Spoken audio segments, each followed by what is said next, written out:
Please subscribe and don't forget to press the bell icon to get notified whenever we upload a new video.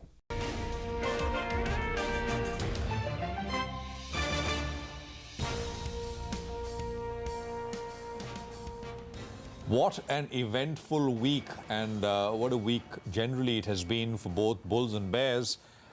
It's been a week for the bears, absolutely. You're with us here on a fresh new edition of Taking Stock, and there is a fair bit to take stock of.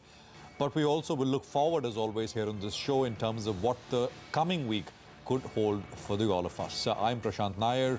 With me is my colleague Rupee. Hi, Rupee. Hi, Prashant. Yes, what a week it has been. I mean, I was just thinking Friday to Friday, and unfortunately, we aren't too much better off compared to last Friday and when the mayhem entirely played out. Anyway, let's just quickly run through some of the key features of this week gone by. It's been a heady bear cocktail, you can really say that. Because what we are saying is that, this is a market that has fallen 4 out of the last 5 trading sessions. So Monday was a buy day, but after that, it was just one way and that was down. Now, what are the ingredients of this cocktail? Number one, this entire issue with liquidity tightness and what's been happening in the credit market, IL&FS, is there a bigger default ahead? What is happening to NBFCs? Is someone giving money to NBFCs or not? That has been the dominant theme in the market this week. Not just this, oil prices have been elevated anyway. They've been flirting around that 82 mark, so that doesn't work too well for us. Rupee continues to be a lingering concern. Thankfully, it's not fallen more this week. Thankfully, some of those import curb measures, at least they arrested the decline there. But then the market had other bigger issues to deal with.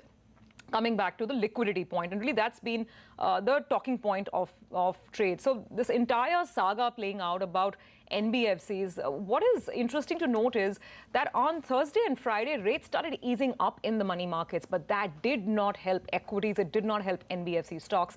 In fact, we saw the Nifty breaching the intraday low, the Friday intraday low on Friday, this Friday. Then there was a quick short covering recovery, so we managed to close slightly higher. But levels are really sort of coming and going in this market. That's what's going on. If I talk about some of the stocks, then Yes Bank has been a big news point, and again a news point for the wrong reasons. That stock's down about 19%. The selling continued. Post-market, we got some statements from Rana Kapoor saying he's not selling his shares. Let's see if that assuages any of the concerns. The other concern in the market now is festive season and particularly auto sales. So one key highlight again is the weakness in auto stocks. Maruti, Tata Motors, or even if you're looking at Eicher Motors, these stocks are down between 9 and 13%. These are large index stocks that we are talking about. In fact, the only really pillar of hope and strength in the market this week was IT. That to very specific large cap IT names, because mid cap IT is correcting. Infosys TCS did all right, and Reliance saw some buying as well. The bigger problem in the market is what is happening to mid caps. We've had a couple of very vicious days for the broader market. Friday included big swings, big falls. The casualties like Infibeam down about 70%. I just want to pull up NBFCs since we're talking about what's happening in the big sort of in the broader market. Stocks like DHFL, Ashrei Infrastructure, even an Edelweiss, or even Indiabulls Housing Finance. Just pull up the intraday, the intra-week or the week-to-date performance. The cuts are deep. We're talking anywhere between 10% and 22-23%. So that's the extent of the NBFC fall, which really hasn't stemmed. And if you go beyond the NBFCs, and again, KPIT Technologies, Jet Airways, Gen Irrigation, there are lots of names on the downside. I could go on, but let's not waste more time just taking names because we know these are the weak trends. And Prashant, what we've essentially seen is the lack of any kind of conviction coming back or confidence coming back. Essentially, at least in the equity market, bears are just having a field day. I think the critical word is confidence, and I think you can add one more word, which is crisis of confidence. I mean, which is basically what it is. So sheer panic across the board. And I spoke to a number of funds. I mean, I spoke to a couple of foreign funds as well, specifically on the point of Yes Bank, for example. And everybody is just actually asking the question back, which is, what have you heard? I mean, so this is I don't remember this kind of a view or lack of view, and still this huge selling that we've seen in a long time. Actually, I don't remember the last time. Otherwise, stocks fall. I mean, there is something which is out there. The numbers are showing it, or something is there. But in the case of the way Yes Bank has fallen, I mean, it just it's in a way scary because we are still awaiting. So what is the next step for Yes Bank? What is the market fearing? The market is fearing that Mr. Rana Kapoor was maybe he was asked to go because there are going to be more divergences which are going to be reported for F518. I mean, if you go by last year's schedule, that is, divergences came out in October of 2017 for the previous financial year, which means that, we're going to hear about any potential divergences October, which is the coming month. So many people I've spoken to said, well, nothing is going to happen before we actually see the divergences coming through. If it is small, if it is large, and then people will start to take a call. But for now, it is just completely fear factor. Let me get out before the price is down a little bit more. I think that is the... And let me tell you, prices like this don't fall because of some shorting and derivative market action. This is, cash selling, institutional selling, which is clearly sort of happening out there. And of course, the NBFC thing we've been talking about quite a bit, but there, I'll get to that. I'll get to what's happening there in just a bit. But look at the damage. I'm taking the change from last Thursday because Friday was a big fall. So from Thursday's close, Yes Bank is down 44%, Indiabulls Housing is down 27%, DHFL is down 55%. The big question in the case of NBFCs, which people are asking is, if AAA rating is not sacrosanct, what should we do? What should we as investors do? And I think, a company like Indiabulls, for example, is going out there, and I think they issued a release also saying that we are one of the, 4 or 5 NBFCs which have got the AAA rating. And obviously, it's something to be proud of. But the point is, if AAA can go to junk overnight, what is the value of AAA? The other thing which is happening is that, so some have the AAA tag, but maybe the market doesn't perceive them to be AAA. They may see them as less than AAA. So there, people are again sort of don't want to take a chance, and that is the reason why the selling is happening as it is. But I think we need to focus a lot more on this rating business in terms of how can AAA go to junk without anything in between, and I mean some warning. How can rating agencies and particularly one in this case get it so wrong? Still no clear solution to the IL&FS meeting, stakeholder meetings, etc. are going on. Maybe we will hear something today, later today, maybe over the weekend. But that is another big problem which we are still dealing with. I mean, I usually start with this big global picture, etc. But I don't think that is really relevant here because it is all local, and I think that next week as well it will remain local. Just one last line: the global picture. I mean, you go through equities, yields, dollar, everything. I mean, it looks pretty benign. It looks pretty supportive, I would say. Except maybe oil, which refuses to come off. And from a global perspective, oil is the one which is the big spoil sport. Otherwise, I mean, quite okay. The issues are very much local. Oh, absolutely. Completely take that. All right, so let's straight away get to our guests on the show. Joining in to discuss a lot of this mayhem that's played out and really what lies ahead, we have with us Harsha Upadhyay of Kotak Mutual Fund. Harsha, good to have you on the show. Thanks for joining in. Congratulations, by the way, to you, because we know that Kotak Mutual Fund got the Fund House of the Year award at this year's Mutual Fund Awards. But, coming down to some of these harsh realities that Prashant and I have been discussing, do you get the sense that we're anywhere close to the bottom of this panic and this mayhem? Thank you, Surabhi. First of all, I think we really can't say that the bottom has been made in the short term, simply because the panic is still there. I mean, we have seen how the markets reacted today. Whether it is overdone or not, only time will tell. But I think at the moment there is no stability as such. It all started with the credit event that happened at IL&FS, and slowly the debt market froze. The liquidity squeeze has led to questions about the funding ability of many of the NBFCs, which are over the period of time have been heavily relying on MF flows to fund their liabilities. Now, with the stock price fall and the entire negative sentiment surrounding NBFCs, there is also a question mark about some of the asset qualities in some select NBFCs. So given all this, I think it's very difficult to say that in the short term we have made a bottom. But I think as increasingly the volatility increases, market corrects further, I think there will be opportunities for long-term investors. And as institutional investors, that is what we will look out for as we proceed. Okay.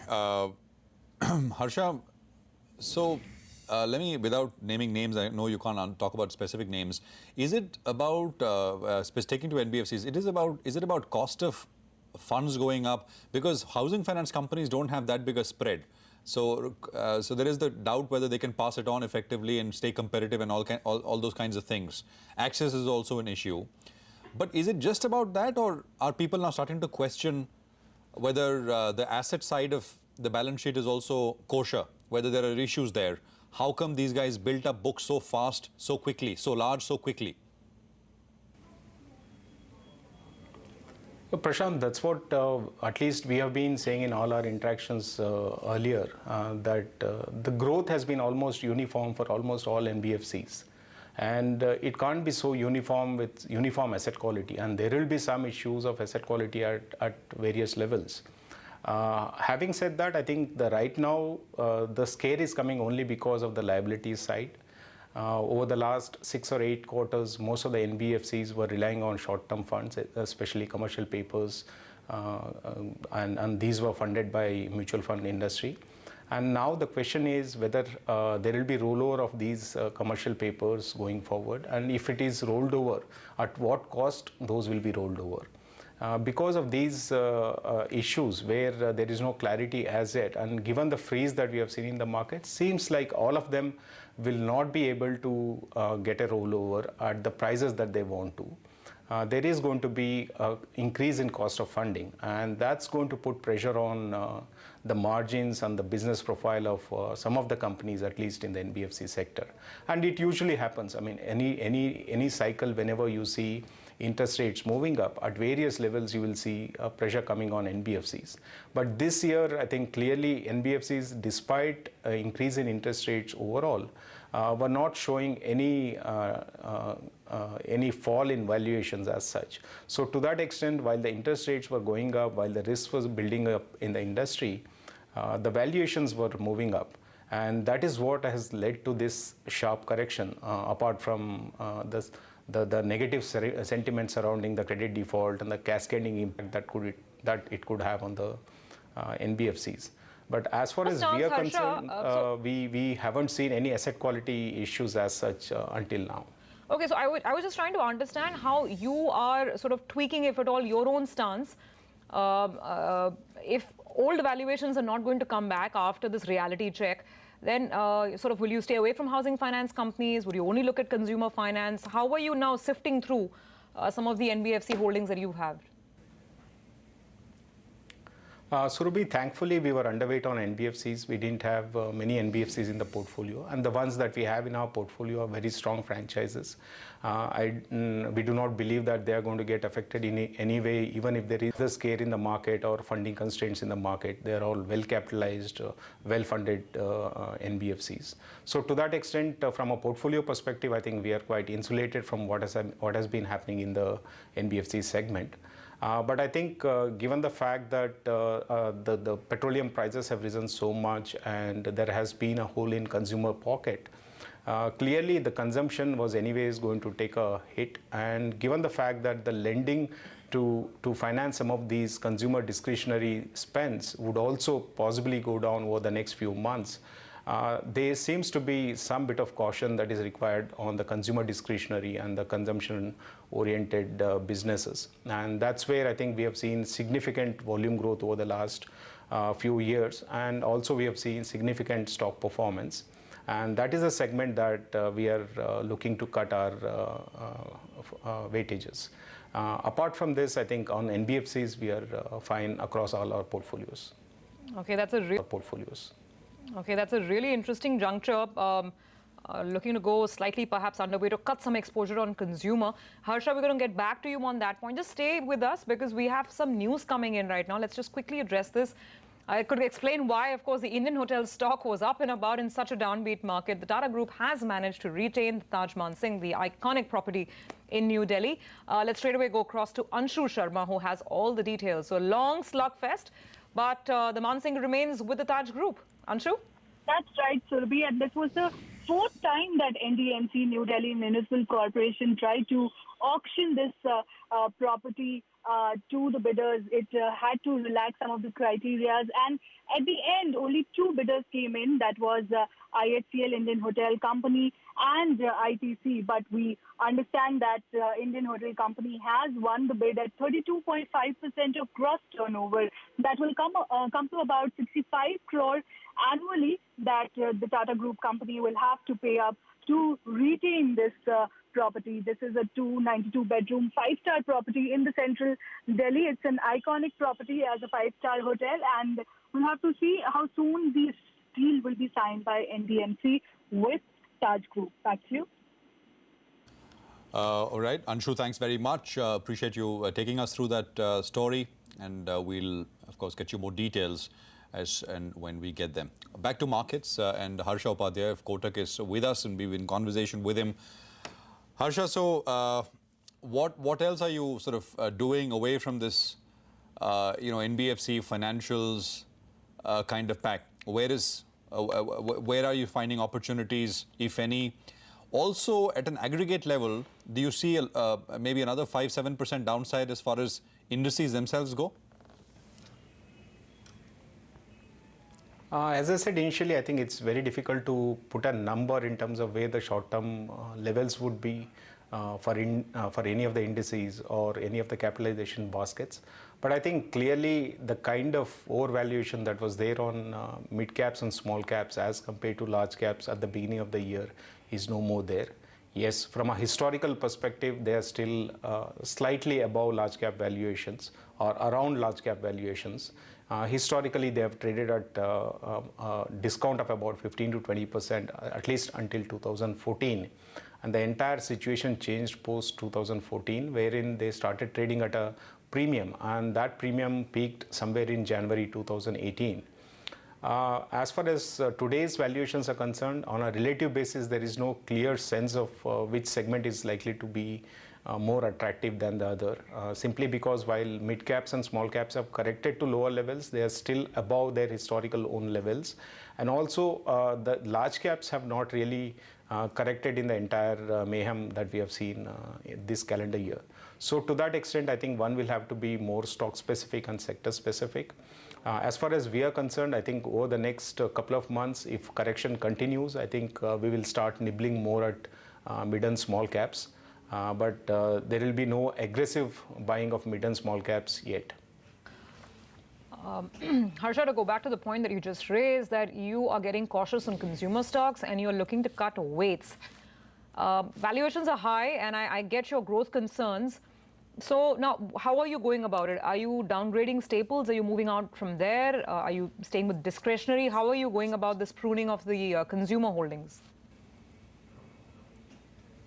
For the last couple of months, we have been selling consumer discretionary stocks, especially auto and other consumer discretionary stocks, because of the fact that after a long period, we saw some fatigue in terms of volume growth, and also there were raw material cost pressures that were building up. And we also noticed some inventory that was getting built at the automobile dealerships. So that was anyways going on, and the fact that now the funding that comes from NBFCs to these sectors will also take a hit, at least in the short term. I think that view will prevail, and we will continue to reduce our holdings in some of those names. As far as staples are concerned, we really don't see that consumption is going to get affected by what is happening in the NBFC sector, at least for as far as staples are concerned. But the concern really there would be of valuations. Valuations which are very high from their own historical perspective, as well as from a market relative perspective as well, they're quite high. So to that extent, they don't give you any kind of defensiveness anymore, and especially after having seen such large sectors, it doesn't make sense to go and buy consumer staples once again at these valuation levels. So to that extent, we will continue to moderate our overall weight in both consumer discretionary as well as consumer staples.